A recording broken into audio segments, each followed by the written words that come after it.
everyone, and welcome to another episode of OneMicNite, the podcast that brings you stories of artists and people in their journey, helping to guide, answer questions, and motivate you in life and the business.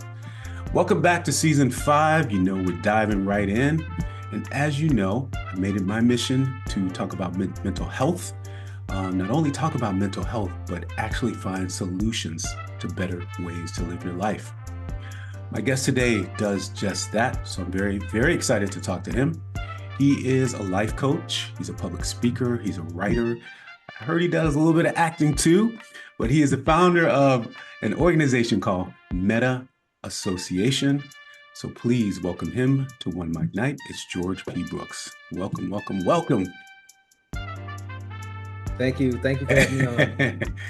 It's good to have you here. I know we've had some scheduling problems, but I'm so happy to have you here because I want to talk to you. I have questions. Yes, sir. Yes, sir. First question is, who is George P. Brooks? George P. Brooks is a mental health advocate. He's someone that's experienced the highs and lows of life in terms of having been someone living with a mental illness, raising a child with a mental illness, dealing with emotional trauma, addiction, divorce trauma, custody battles, all those things, homelessness, chronic illness, to have, through the grace of God and my own efforts, risen to a point where I'm now advocating for those going through that, advocating for those that are walking that path right now, because I think that's what the purpose is for me in this life, is to try to use my trauma, use my pain, use things that hurt me to heal myself, and also try to help make the world a better place if I can. And the best way to do that is to advocate for those with mental illness, to tell people what it's really like, to try to spur discussions that are going to lead to more understanding, because that's really the main thing holding us back, especially as Black people, as a diaspora, is that we have not ever really dealt with our mental and emotional health, even from the standpoint of generational trauma from our oppression. I mean, there's still things there we've yet to unpack and deal with in terms of mental and emotional health. And so that, if that illustrates anything, I hope it demonstrates the chasm between where we should be and where we are.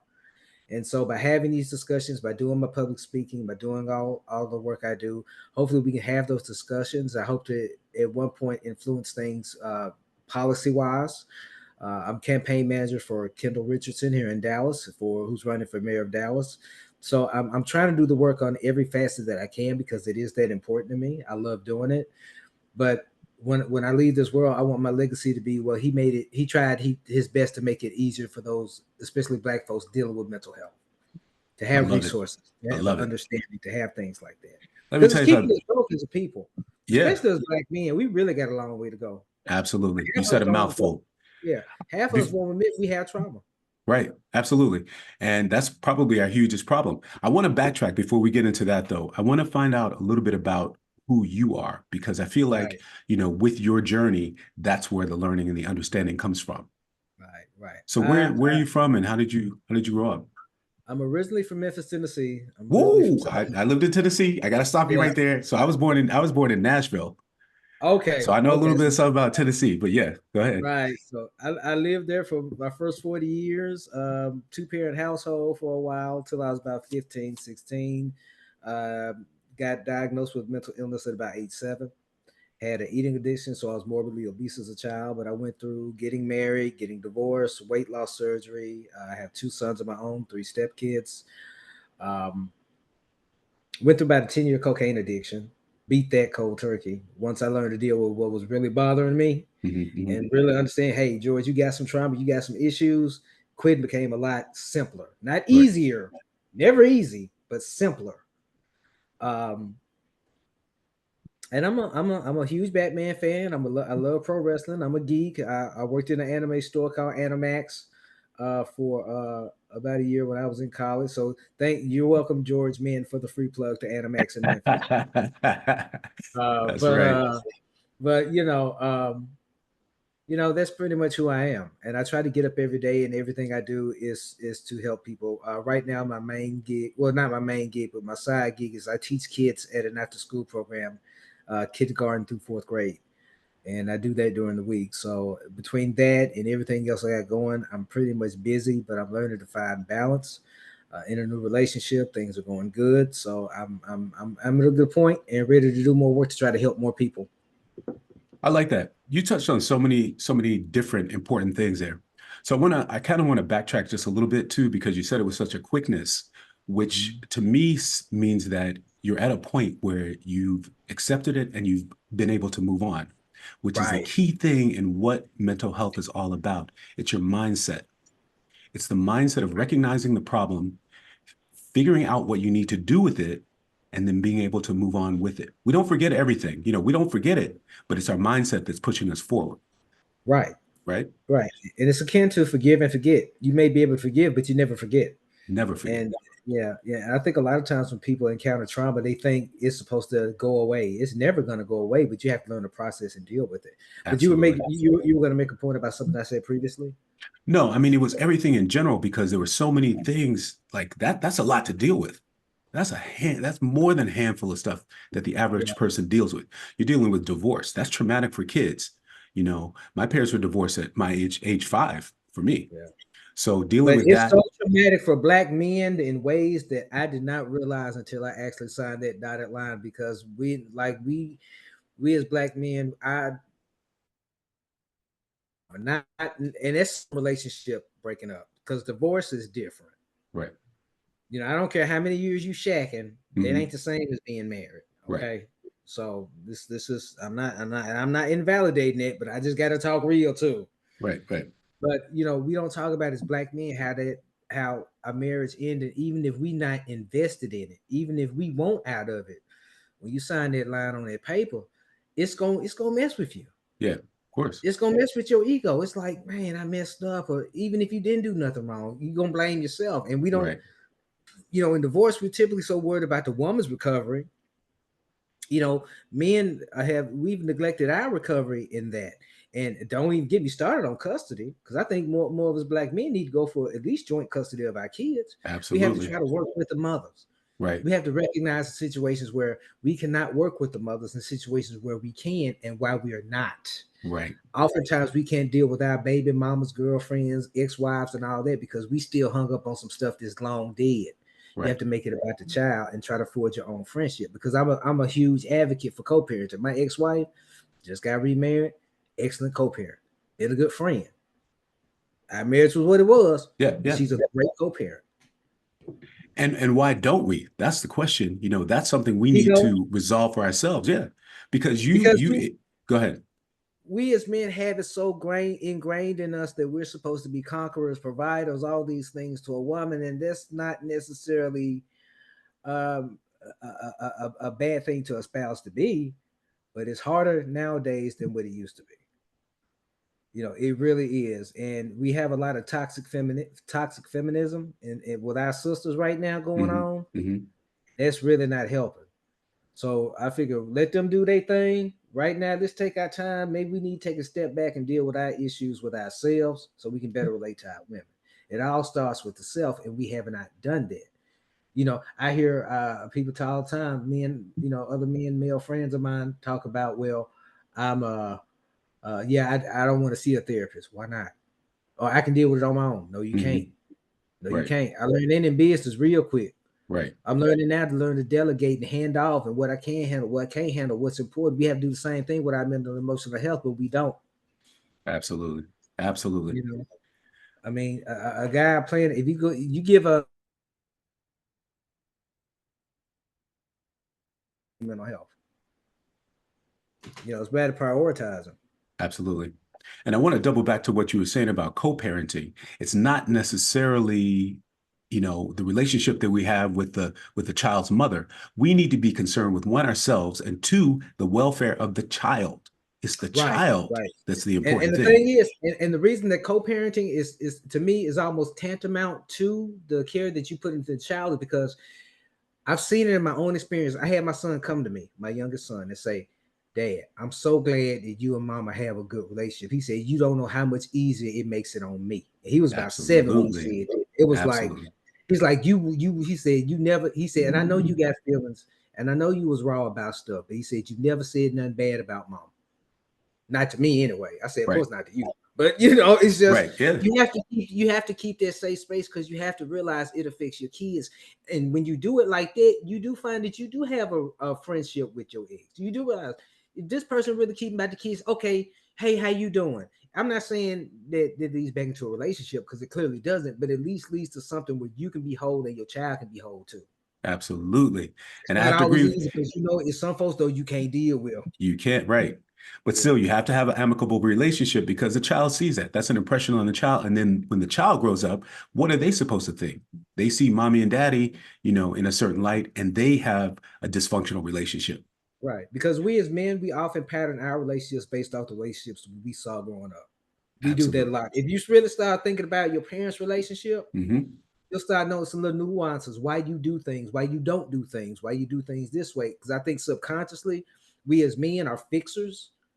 Like when with my girlfriend now, my girlfriend me can tell me something, I'm already thinking about how to fix it. Right. And we have to get ourselves out of that mindset and let our minds slow down and think we don't have to fix everything. Let's fix ourselves first. Then we can worry Then we about can others. worry. Absolutely right. We not Absolutely. dealing. We as black people not dealing with our mental health. How do we? What kind of effect do we really think we're gonna have on things like equality, on things like uh, uh, police brutality, Mm, uh, social inequality, no parity in terms of medical care? How do we honestly think we're gonna be effective in those issues if we can't even deal with stuff that Big Mama did to us coming up? right. Right. It's just Do you, simple. It's common sense. do you think that we are, as a people, are sort of stuck in the past, and that is what's Right. not moving us forward? Exactly. Hmm. Hmm. But see, the thing is, that's because we haven't dealt with the past. We haven't dealt with the trauma. We don't discuss it. How can you move past something that's so evident because it's in the forefront of your mind, whether no matter how much you try to put it in the back? We have a lot of trauma in our families. Every family has some family secrets. Right. Yeah. So the thing to bear in mind is that you have to be conscious of it, but you can't work past something that you're not dealing with. And that's been Right. our problem as black people. We've never done that. We're not taught to do that, and we are the best equipped to do it because we do have an understanding. We do have an interesting place in this world. But we as black people aren't living up to our potential as a diaspora because we're not dealing with the mental health Absolutely. first. And on top of that, we're not even helping each other. We're not No, even and helping see each that. other.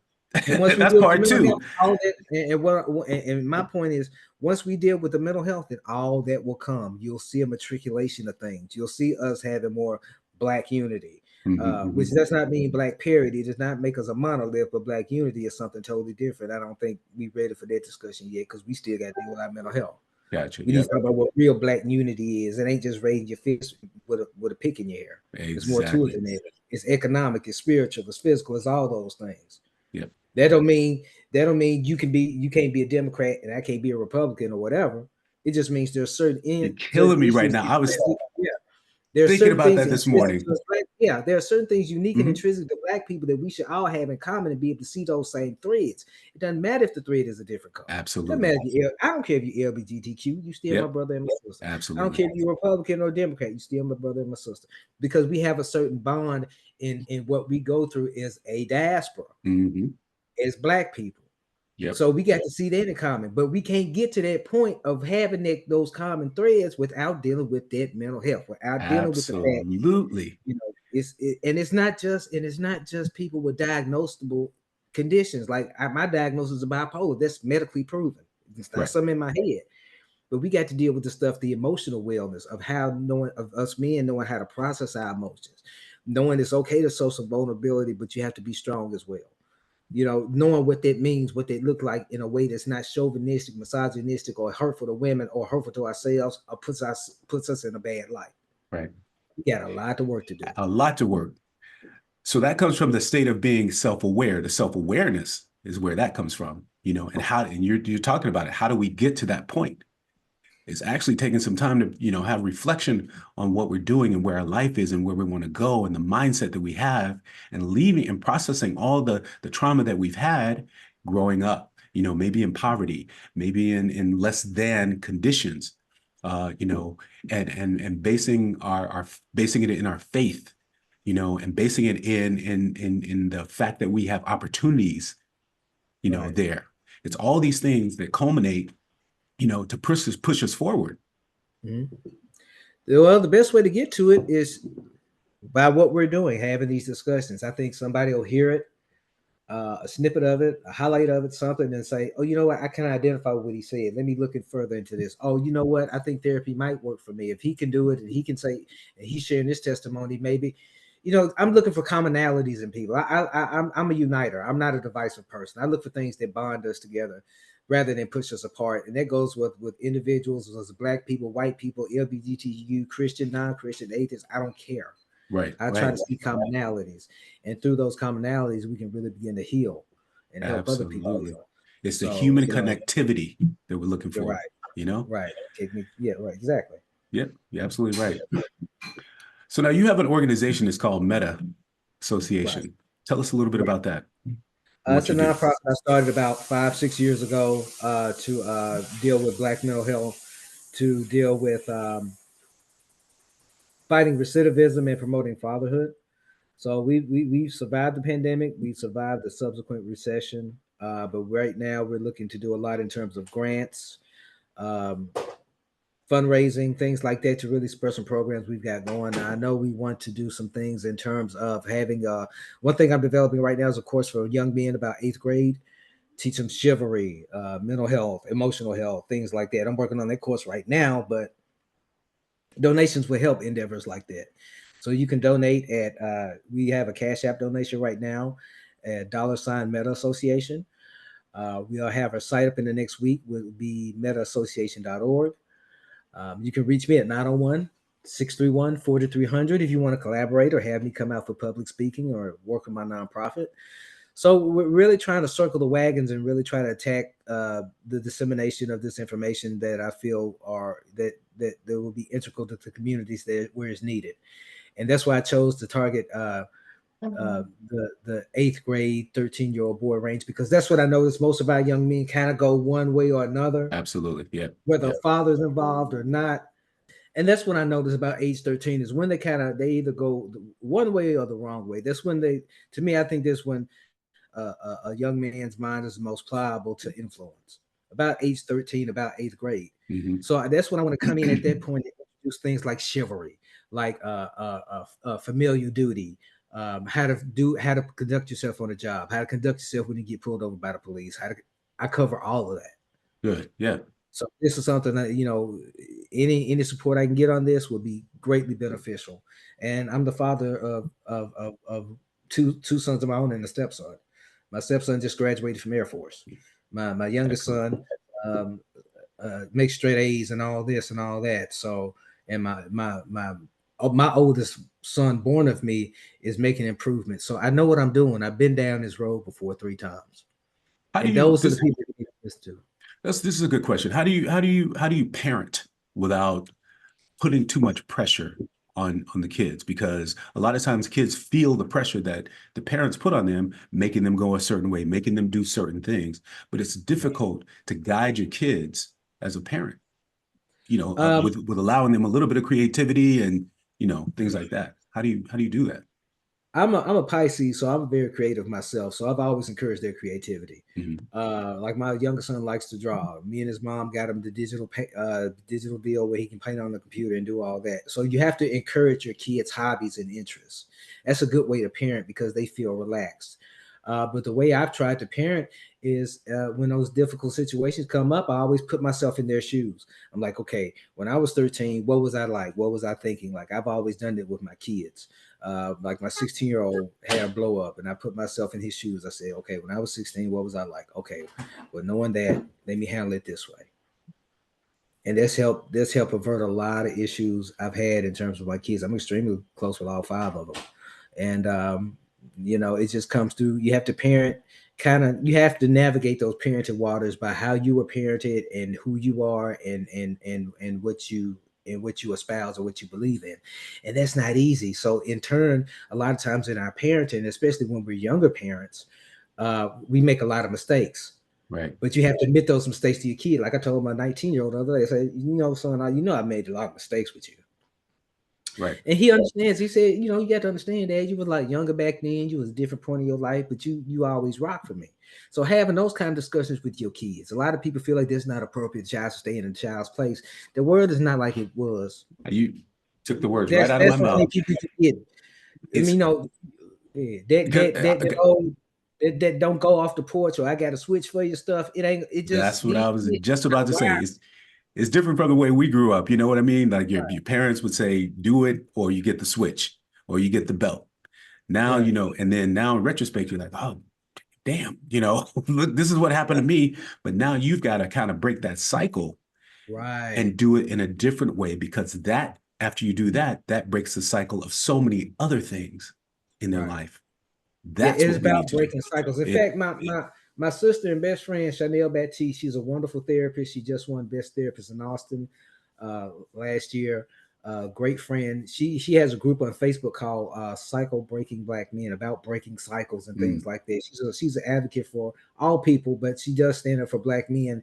And we actually need more women like that. We need more queens like that that are really vested in supporting black men, not taking care of them, not enabling us, not handicapping us, but supporting. And I think a lot of women don't know what that looks like. right. There's the problem too. That's Now, it. you really want me to get real? I Support. get real. Right. Support is different. See, Support is ladies, different. to ladies listening, I'm going to give you some game today. Go ahead, lay it out for Women, understand them. something. If you are paying the bills for a man, all of the bills, and he's not doing anything, and you have to get him up for him to go to work, and you not getting your car door open, and you're not feeling fulfilled, it's probably because you're taking care of him. That's probably not what he really needs. Probably what he needs is your support. Now, here's what Support. that looks like. Yep. Honey, see, I know I'm not doing much of my life. I have this idea for a business. What do you think? Your bad response would be, that's a waste of time. Why don't you just get a job for somebody else? Da, da, da, da, da. That's not support. What support is, okay, let's sit down and talk about it. How can There I you help you go. make this happen? Right. That's what a lot of women don't know. We That's don't right. need no woman buying us nothing. We don't need no, no, we need support. Support. Not your ridicule, not your scorn, not your nothing friends that are single and unhappy. I'm just being real right now. We don't need what your mama Right. think, what your dad think, because we really don't care anyway. We don't need you to take care of us. We need you to support us. That's where the breakdown in our community is coming from. Because so many women, because of the after the civil rights movement and the social program started, you were told you don't need a man, you don't need a man. Now everybody needs somebody. If your man is another man, more power to you. Love you, support you either way. If your woman's another woman, I don't care. That ain't got nothing to do with me. More power to you. But I'm saying you got to have somebody. Okay. So if you got to have somebody, go about things the right way. Learn how to support and not enable. Because so many of Absolutely. our women and our mothers are enabling our black boys. And you Right. see what we get. Right. A bunch of skinny rappers shooting each other. These There boys look you like they can't even hold a gun. They weigh 98 pounds. You ain't got no, you ain't got no choice but to get a Draco. You can't do nothing else. That's right. That's exactly right. And shame on the man who's doing it. You know, you Right, need a moment of reflection for yourself. What do you right, expect of yourself? You know, right, living off of somebody else. So shame on the guys who right. are doing it. And, and I say this, and I'm not generalizing because we all falling down here. At this point last year, I was technically homeless. So we all fall down. Right. But you gotta look at a man, you can get a man out the gutter, but see how far he's willing to go. Right. Not how There you far go. you can make him, not how far you got to push him. Because see, a good woman's support will push you further than a good woman nagging at him. That's right. If That's you see right. I'm up working on something, bring me a cup of coffee, rub me on my shoulder. That's Right. support. Then why ain't you doing all that boss B energy? Nah, sister, you doing it wrong. That's why you by yourself. Right. That's true. Hey, tell I mean, at the end of the day, you know, we're responsible for ourselves, but if you're in a relationship with someone, or if you're a family member or a good friend, the support is what the person needs. It's right, the not support enabling, it's support. is not it. That's And we different. and it's really such a fun, and that's why I'm so excited about the boys course I'm making because I see it being a problem. And the thing is, I don't want to blame single mothers because they don't know. They don't know. Yeah. Right. I mean, it's like if I'm raising girls all by myself, it's gonna be something lacking. No matter how much I love them, it's gonna be something lacking because I'm Right. not a woman. I don't have that insight. I don't have that maternal nature. Right. So of And they look course for something else. They look at they for look for it something somewhere else. else. Yeah. Yes, They look for all it I can somewhere do else. in Yeah. it is do the best I can, but it's gonna be something lacking. And it's the same with our boys that don't have fathers or pot. See, here's the thing: Let's no go. father is better than a bad father. You're better off without the influence than a bad father. But a lot of the male, you got to be conscious of the male influence we allow around our sons. You And know, this is what I was just saying too, because that's this at this age, especially, this is where they start looking for gangs.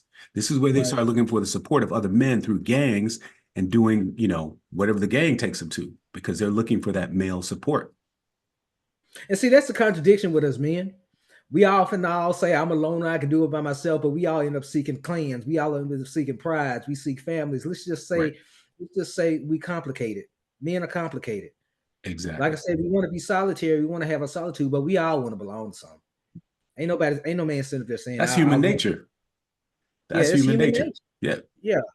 So let's try to make those times when we congregate, when we come together, something that's going to be beneficial to people.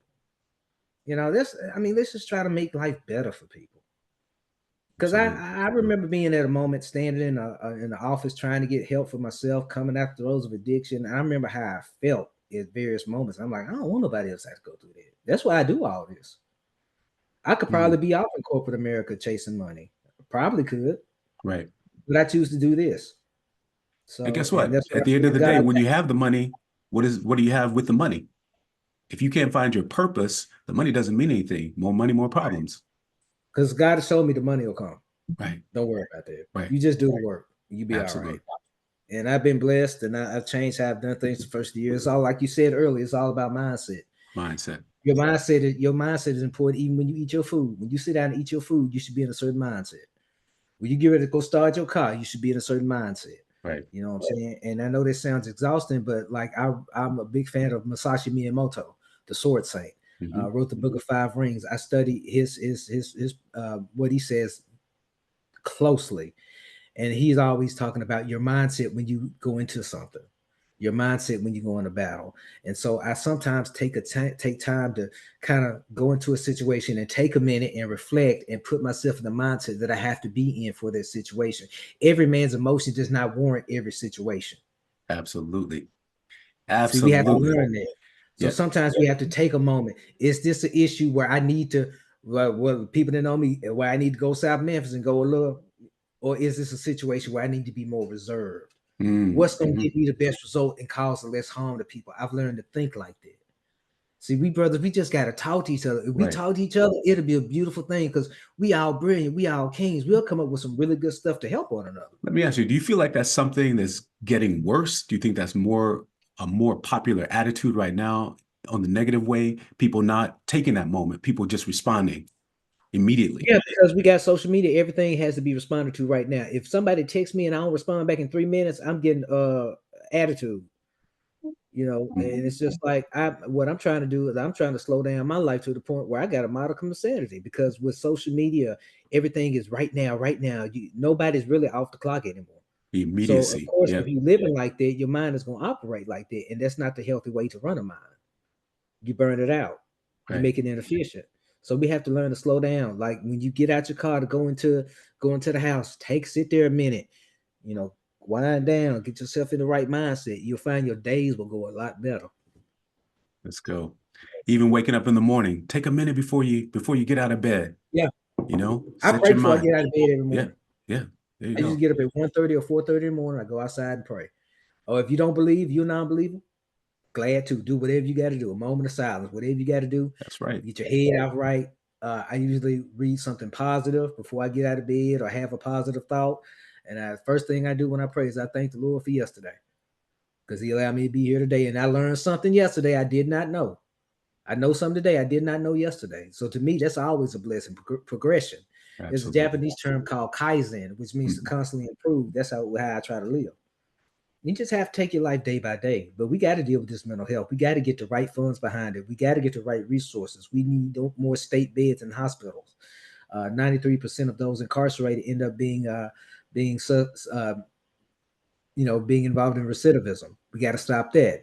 We need to stop the war on black men and fatherhood that our society is under. That some people who promote this black toxic femininity, are trying to weaken and emasculate us as men. We cannot allow that. You see what we got. Yeah. Now we got a lot of good young men out here, but the predominant culture now. It's Yeah. not like when we were kids. You know what I'm saying? And everybody's got a voice on social media, so everybody feels like they can be a millionaire, they can be a rock star, which is great. It was a great way to feel. Right. But you got to be realistic too. Yeah, and this goes back to what I just said. If you feel like that, you're trying to be a rock star, you're trying to be famous, you're trying to go viral, all these things, what does it mean? That means nothing. At Right. the end of the It's your day, you're going to purpose. sit at home famous, but your life is still effed up. Your Right. mindset is not correct. What do you Yeah, have and beyond people that? think that money equates to happiness, and it doesn't. Absolutely. Money It equates to doesn't. convenience. Yeah. Money is convenience. Yeah. Money is not something to love, it's something to use. Right. It's a And a temporary lot of us have the happiness. wrong Yeah. mindset. It's a temporary thing because as soon as you spend it, it's gone. Gone. You use money. Don't worship it. Use it. Attain assets. Get commodities. Do what you got to do to fulfill your purpose and sustain yourself. But as far as this worship of money and the material, it's all junk Absolutely. because you can't take it with you. And this is a lesson we didn't know, Mm-hmm. getting the assets, learning how to manage your finance. We're all running out buying the Nike and the brand name clothes and all this stuff, which, was popularized back in the 90s with the hip hop artists. They putting all the hip hop artists in the high fashion clothes. So now everybody running out and buying the Jordans and the women buying the Dolce and Gabbana and the Gucci and all this stuff. And then where does it go? It's gone. Nowhere. You spent thousands of dollars on this stuff, but what do you have? And see, here's the thing. None Could you of buy what you real spent, estate instead? yes. There you go. But see, none of that money that's spent went back in that community. Nothing. So they just really gave it away. Nothing. You gave it to another community where it didn't benefit you. At least recycle our own money in our own neighborhoods. At least spend our money in our own neighborhoods where the dollar is going to be recycled and provide jobs and provide things. Now, don't get mad at the Korean guy that owned the corner store and busts his ass every day. Right. Don't get mad at him for being in your community because he's just doing his job.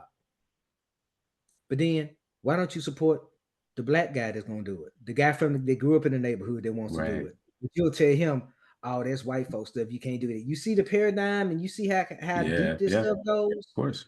So, we got a lot of work to do. Right. It goes back to what we talked about earlier. It's about helping each other. Where's the unity? Where do we, where are we spending our dollars and supporting it? Go to a black-owned restaurant. Go to, I'm not saying don't visit other restaurants too, but make it a point to go there. Spend your dollars there. Here's the thing, too. I'm gonna talk to my black entrepreneurs out here because you know who I'm talking to. Don't come into your business half-assed because you don't expect black folks to support you because you black. If you don't do the work, it doesn't matter how black you are. You're not in the good. Be honest. Stand firm on your prices. Don't get because we black. No, if you charge 500, you charge 500. Don't buckle on your integrity, but you got to have integrity. Integrity is everything. You just nailed it. Integrity is everything.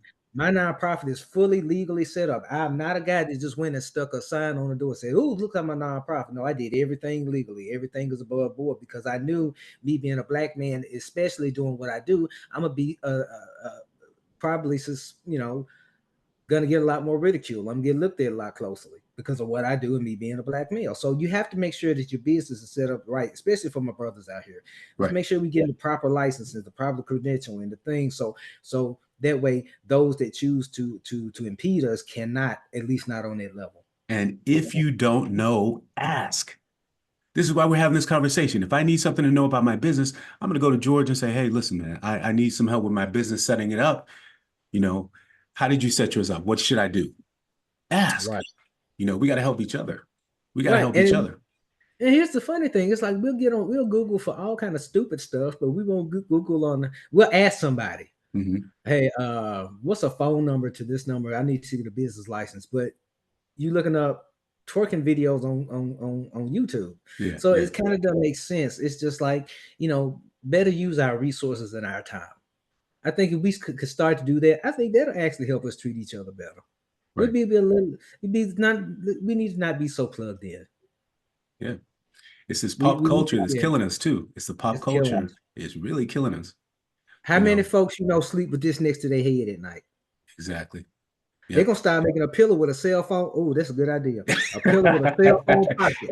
You better get get just that right. patent. Yeah. Oh, Get that patent. I hope I didn't get that away. But yeah, No, but you know, it's like that. And sometimes we have to unplug and we have to be inaccessible we to do. be accessible to ourselves. We got to be And present. Be present in the gotta moment. thank you. I Yeah, just been we saying it do. for like the past couple of weeks. I've been saying, like, I'll be sitting there, I'll just be standing up, taking a breath, taking a mental health break, saying a prayer, and I just present in that moment. And Yep. as a man, that's so refreshing. It's like Yep. being able to just stop and slow down because we black men are under more pressure than anybody. Absolutely. Yep. I know a lot of black women say they have it rough, but no, y'all don't. Y'all still higher than us. It's going to be easier for you to get a job than me. Yeah. You less likely to be the victim of racial oppression than me because, well, this may be too deep, but I think a lot of this toxic femininity we get in black women culture is the enemy weaponizing our women against us. Mm. I think women Mm. are allowing themselves to be weaponized against black men. Mm. A lot of them really are. But Right. that's a topic for another That conversation. is See, a that's a topic. deep That's dive. Yeah. interesting. Yeah, that's an interesting thought. I can't even talk right now. Yeah, Right. you messed me up with that one. But you're right. Yeah, there's a thought. Hmm. Mhm. So, what do you see for the future in terms of the organization and Black mental health? Because that's a I priority for see us. I see there being more discussions about Black mental health. I'm seeing it very positive. I'm so encouraged by many Black churches now that are getting on board and having discussions about mental health and recognizing that, yes, your medication is important. Yes, prayer is important. Yes, you have to do them all. You cannot just sit up here and pray this stuff away. That's a childish notion. Sorry, Absolutely. it Yeah. is. Yeah. It's time for us to have real conversations. Yep. You know, if you sit up here and pray, you're not curing anything. You're not treating anything. Right. It's not a demon. It's not a spirit. It's an illness. Okay. Right. So we got God's to not put going it to out take there. care of it, but Yeah. yeah, you gotta. It looks different for every person, like you said. Some people bipolar, you might need medication. Some people can deal with it with therapy. Some people can deal with it with But you yoga. Some got to people have it deal with all. it with See, that's where I right, go still further. That's right, why I go, and I think I piss some people off when I say that because I'm like, if your doctor says you need a mood stabilizer, you got bipolar, there is no such thing as you living without that medication. right. Yeah. Whether you want to take it or not, whether just like you have to be in therapy. These things are non-negotiables. Right. You can't do one without the other. You can't do 4 out of 5. You can't do 3 out of 5. And see, that's why I think I ruffle some feathers on it because I'm stepping on some toes, and I Hmm. really don't give a damn. You're not praying it away. No. Now, spirituality is an important part of it, it's an integral part of it. But if you think that's going to take any more precedence over anything else in that process, you're a damn fool. Right. Sorry, Yeah. people. Yeah. I'm passionate about what I do. I've lived this, I've seen it, you know, and I know what it takes to survive and not just survive, but thrive at this point. Mental illness is, you know, I wish we had statistics on how many lives mental illness really costs. How many drug overdoses are because somebody was at that breaking point? How many drug driving accidents were because somebody was depressed or going through something? If you really broke down what mental illness causes in terms of death in this world, I think Hmm. it'd be the number one killer. I would have to agree. I would have to agree. Yeah. And so what we're talking about today is we actually need to prevent that. We're talking about breaking the cycle. We're talking about mindset. We're talking about all these different things to help prevent those things. That's what we're Right. looking at. I mean, and as we said, there's some things that have chemical imbalances. You need medication, but all the rest of that stuff has to be wrapped up in it. Whatever it Right. looks like for you. It's no different than in it. if you're trying to lose weight, you have to work out and eat right. You can't do one or Right. the other. Can't do one or the It's other. the same thing. So you can't, you got to do both to be successful. It becomes a Like get lifestyle. away. Yeah, it's a Yeah. lifestyle. Yeah. Yeah. Thank you. Yeah. That was brilliant. Yeah. It's a That's it. lifestyle. It's a lifestyle. Absolutely. Right. So, people just have to, it's just like I'm a diabetic. If I don't take my insulin, I'm going to be sick. Hmm. If I don't take my other medicine, I may just be sick. And people have to understand what mental illness looks like. It doesn't look like the guys at the bus stop screaming at the telephone pole. It's somebody that you see every day at work that may have a mental health condition, but through medication and therapy, they can manage it okay. Right. And we don't often know what's going on with other people because I don't ask people a lot of times how they're doing or what's wrong. I ask them what are they feeling. That's how you get to the truth of what somebody's going through. Right. And you can't be afraid to ask those questions. I mean, I'm not lying to you. I've gone out and asked somebody, like, you ask a stranger how they're doing. Yeah, okay. I'll be like, you sure you good? I'll say that because Mhm. sometimes I've had conversations with people like, you know what, I'm having a good day, I'm having a bad day. We have a conversation like that, and just engagement on a positive level. Just make sure when we interact with other people, we don't bring nothing negative to them. Even if we're going through something, let's try to, because that really in turn helps us. And that's what I'm trying to do with my nonprofit METTA Association. I'm trying to pay it forward because I've been blessed to be at this point.